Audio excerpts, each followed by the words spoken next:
بابا چی کار میخواد بشه امروز؟ صورت ببین.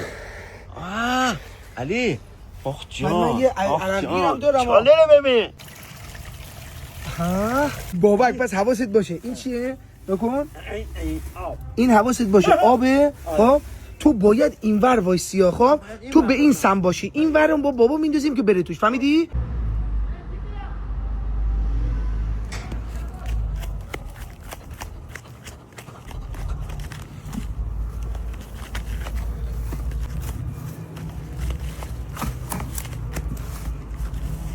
اما آقا مهدی چالش تعادل آقا، باید با هم بپریم روی این بادکنکایی که تو لاستیکه بدونی که از لاستیک بیافتیم بیرون.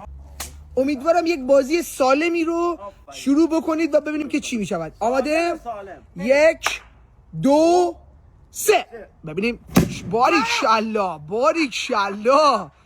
بعدی باریکشالله. بریم برای بعدی.